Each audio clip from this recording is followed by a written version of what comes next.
Hi everyone, it's Connie from FAFFDesigns. I'm a brand ambassador for Dixie Belle Paint and I'm based in the UK. In today's video, I'm going to transform this piece behind me using Dixie Belle chalk mineral paint, some decoupage paper and some gilding wax, so stay tuned.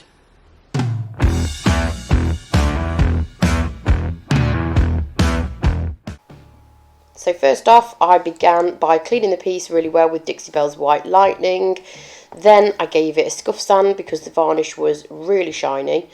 And then I applied a base coat of the colour Collard Greens with a Dixie Belle synthetic brush and a little spritz of water with the continuous mister just to get the paint to glide over the surface.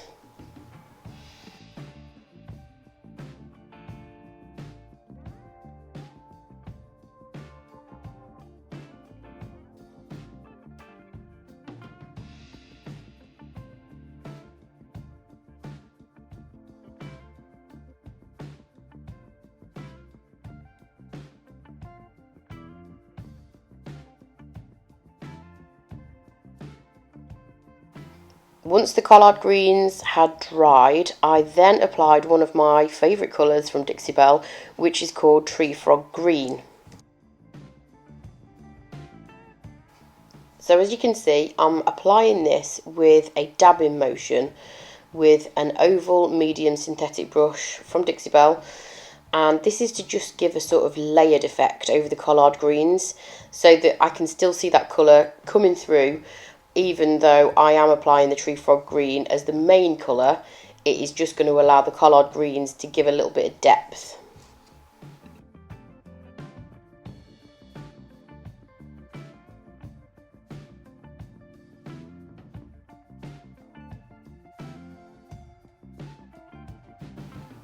So I left the collard greens more prominent around the edges of the drawers and around the handles, to just give a little bit of shading and variety to the tone.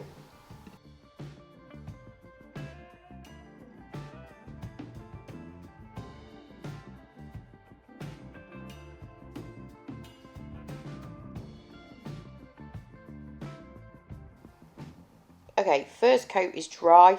It does look a little patchy, so I am going to add a second coat.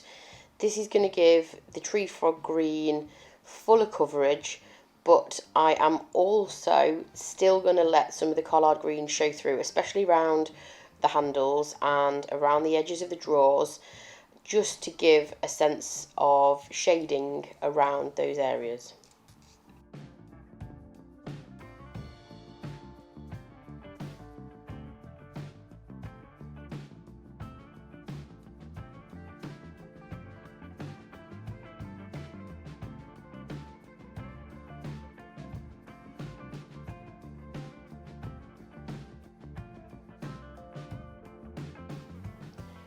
One of my favourite things to do is to add detail on the drawer sides, which is sometimes known as a peekaboo drawer.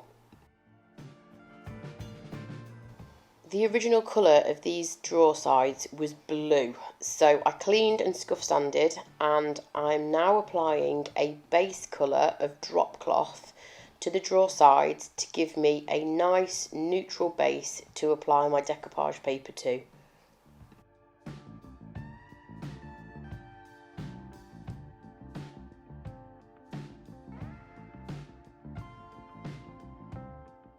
So these are the drawer sides with the drop cloth completely dry.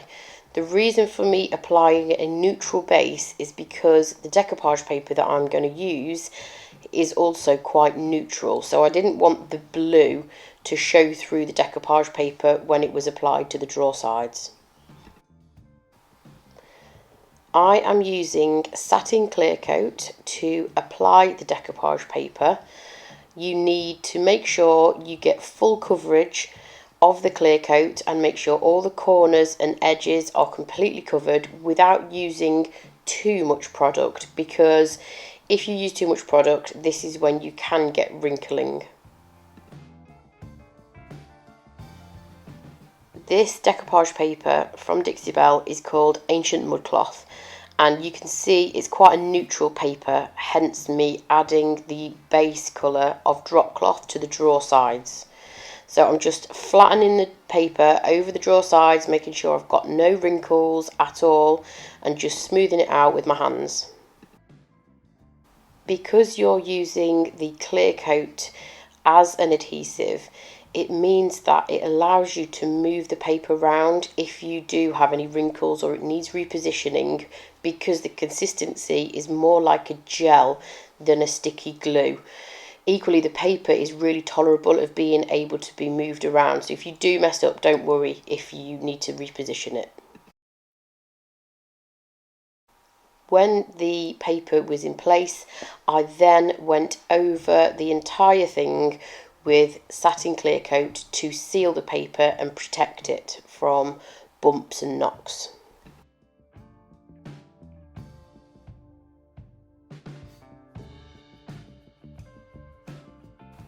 Once your clear coat has completely dried and your paper has stuck to the surface, you need to trim the area off. So I'm just using sandpaper here, but I also use a craft knife for the front edge because it doesn't have a lip like the rest of it.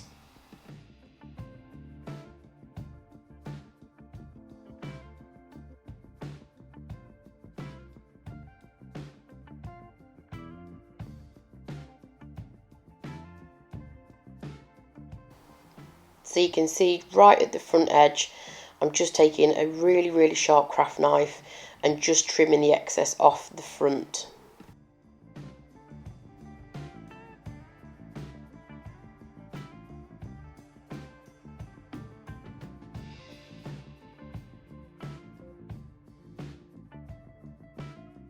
Back to the exterior, I am sealing the paintwork with Best Dang Wax in Clear, and I'm using a blue applicator sponge to apply the wax.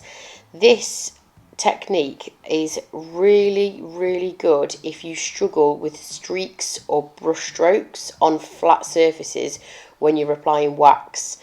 The sponge gives you a really even thin coat of wax and doesn't give you any streakiness at all.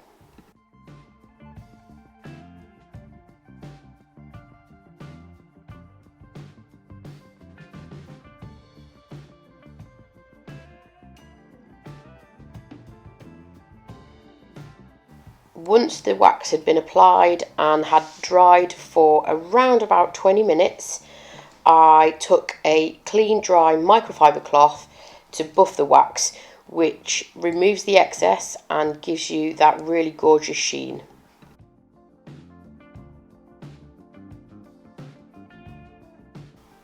Next, I added some Best Dang Wax in black to the drawer edges and around the handles to just give some depth and dimension. And I also love Tree Frog Green paired with black wax. It goes so well together. As you can see, I'm using a premium chip brush to apply this wax, and I'm barely using any product at all. It's very pigmented and a little bit goes a long way. So I'm just adding it in the areas that I want and then almost buffing it out into the clear wax to sort of blend the line and not make it as a harsh line.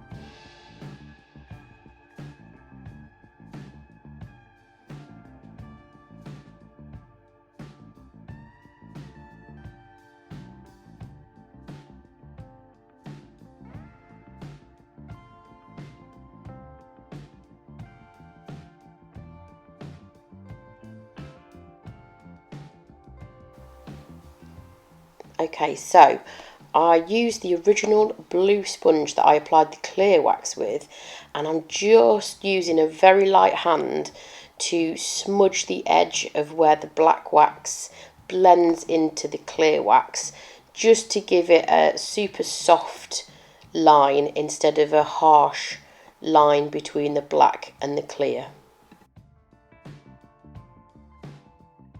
You can also use this as an eraser, so if you've gone in a little bit too heavy-handed with your black wax, you can rub over some clear wax with either a sponge or a cloth, and it will remove the black wax from the surface.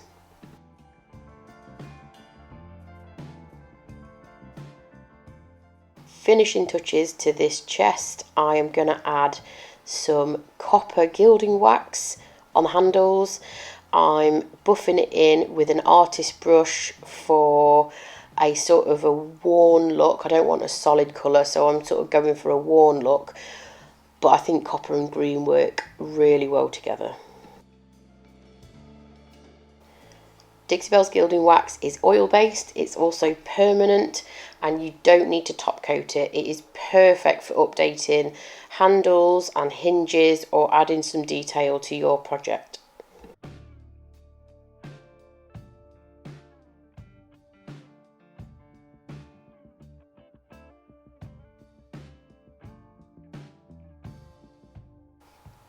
And here it is. You can see the detail on the drawer sides just adds a little bit of interest, and I love that copper with the tree frog green. I think it works perfectly.